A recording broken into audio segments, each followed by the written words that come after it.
Assalamualaikum warahmatullahi wabarakatuh. Kepada peserta didik baru, Bu Guru sampaikan selamat datang,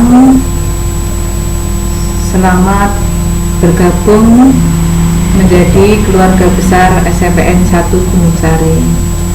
Mudah-mudahan kita semua selalu diberikan kesehatan, diberikan keafiatan, sehingga kita bisa menjalankan kegiatan sekolah dengan baik.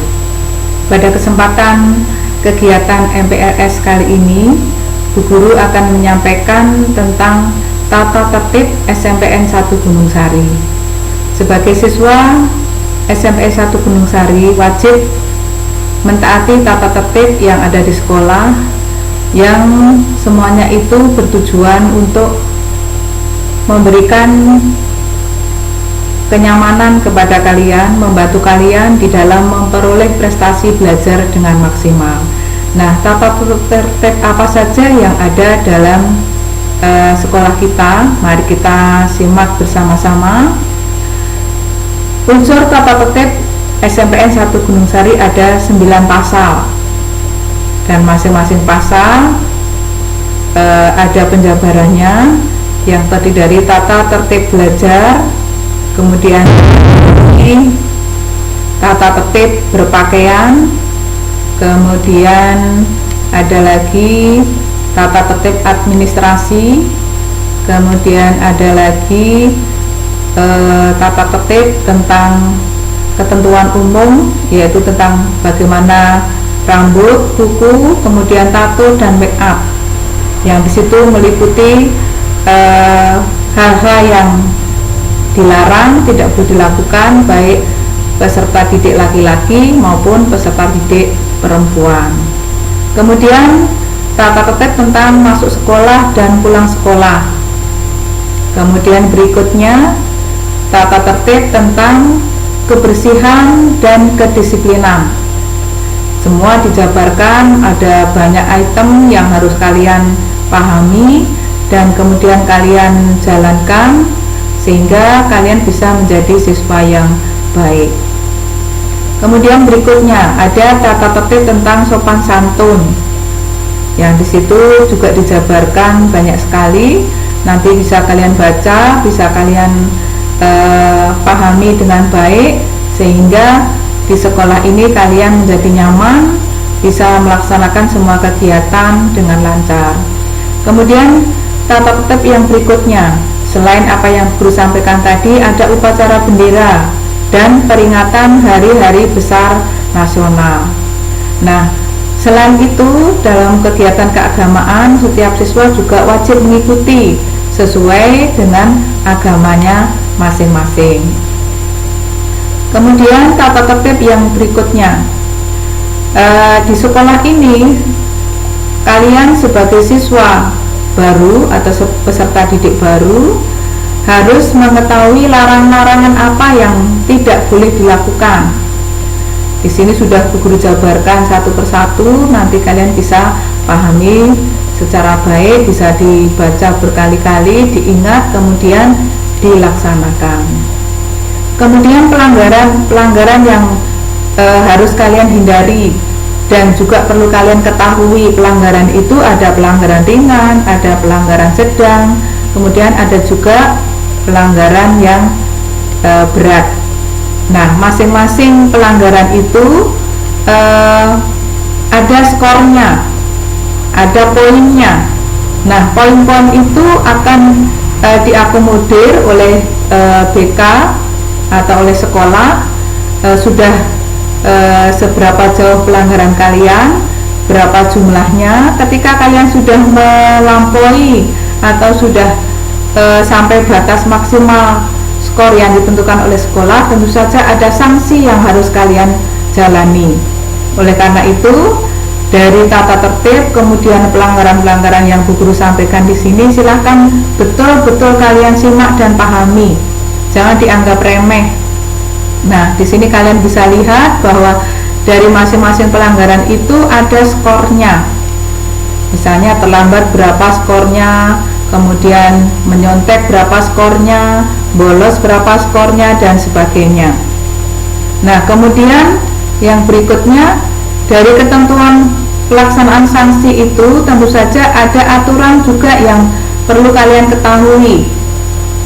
Ketika kalian sudah melanggar sekian poin, kalian harus menjalani skorsing, misalnya ada pembinaan orang tua, atau mungkin yang lebih parah lagi kalau sudah tidak bisa ditoleransi, kalian terpaksa harus dikeluarkan dari sekolah. Nah, ini beberapa poin atau beberapa unsur materi tata tertib sekolah SMPN 1 Gunung Sari.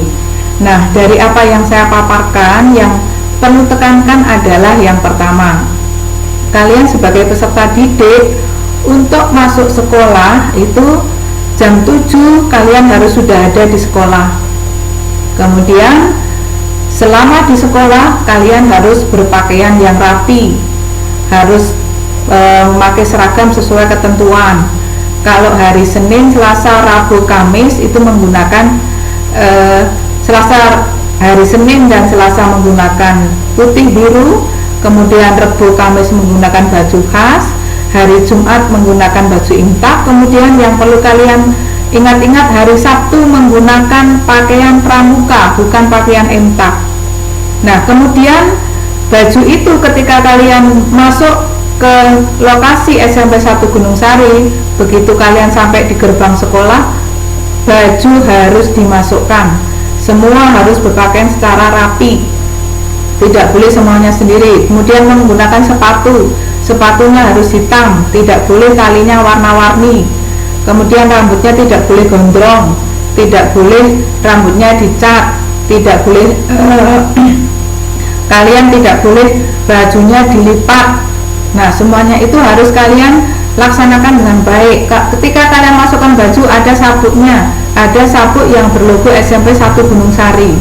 Demikian juga setiap hari nanti kalian akan ketemu dengan Bapak Ibu guru yang berdiri di depan gerbang, yang nantinya akan mengoreksi kalian bagaimana seragam kalian, kemudian bagaimana rambut kalian, sehingga kalian harus siap untuk menjalani sanksi-sanksi ketika kalian melanggar tata tertib yang sudah ditentukan oleh sekolah.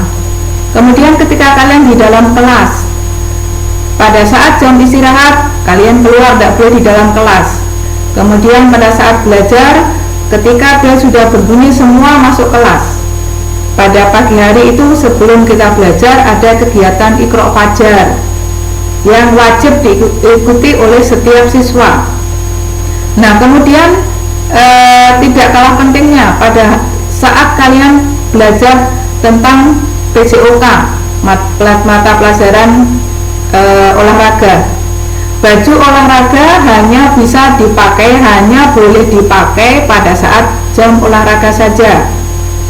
Ketika kalian masuk kelas, baju olahraga itu harus dilepas, ganti seragam pada saat hari itu apa seragamnya. Kalau misalnya Senin Selasa ya biru putih, kalau misalnya Rabu Kamis ya baju khas, dan seterusnya. Nah, kemudian sebagai siswa SMP 1 Gunung Sari, selain kalian harus belajar sungguh-sungguh, kalian juga harus belajar tentang sopan santun. Tadi sudah saya sampaikan secara sekilas apa saja contohnya, kalian nanti baca sendiri seperti apa, kemudian harus bagaimana kalian di sekolah, itu ada semuanya. Jadi intinya adalah sebagai peserta didik baru, kalian harus siap dan wajib melaksanakan tata tertib sekolah dan siap dengan sanksi pelanggaran-pelanggaran yang kalian jalankan. Nah, semuanya itu untuk membantu kalian dalam mencapai belajar yang maksimal. Jangan sampai kalian terganggu belajar kalian. Oleh karena itu, jangan sekali-kali kalian melakukan pelanggaran.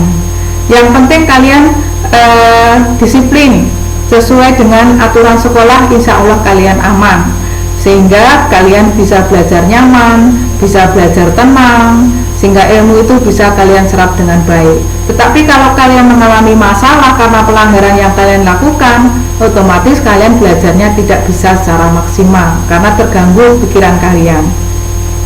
Nah, kemudian tidak kalah penting lagi, sebagai siswa baru, peserta didik baru, wajib kalian menjaga lingkungan sekolah tetap bersih. Jangan sampai kalian membuang sampah sembarangan. Ketika kalian makan, tidak boleh bungkus kertas, bungkus nasinya dimasukkan di kolong meja. Ya, itu yang perlu kalian ingat-ingat. Jadi marilah bersama-sama kita jaga sekolah kita tetap nyaman, bersih, sehingga kalian betah di sekolah. Jangan sampai kedatangan kalian menjadikan sekolah kita yang sudah bersih menjadi kotor. Tetapi kalian siap untuk menjaga, meningkatkan kenyamanan sekolah, meningkatkan kebersihan, membuang sampah pada tempatnya, dan bersikap disiplin sesuai dengan aturan yang sudah ditentukan oleh sekolah. Nah, mudah-mudahan apa yang guru sampaikan kalian bisa paham, kemudian kalian bisa melaksanakan dengan baik dan bisa bermanfaat untuk kalian semuanya. Demikian materi tata tertib yang Bu Guru sampaikan, mudah-mudahan bermanfaat. Bu Guru berpesan pada kondisi seperti ini tetap jaga kesehatan. Kalau misalnya tidak penting sekali, tidak usah keluar rumah. Kalau harus keluar rumah, tetap kalian memakai masker, sering cuci tangan, kemudian jangan bergerombol atau berkerumun, tetap menjaga jarak. Mudah-mudahan Allah Subhanahu wa Ta'ala selalu memberikan kesehatan kepada kita semua, dan pandemi yang kita alami sekarang ini segera berakhir, sehingga kita bisa melaksanakan kegiatan belajar mengajar dengan normal. Amin ya Rabbal Alamin. Mudah-mudahan bermanfaat. Kalau ada salah kata atau kurangnya, mohon dimaafkan. Bu Guru akhiri dengan wassalamualaikum warahmatullahi wabarakatuh.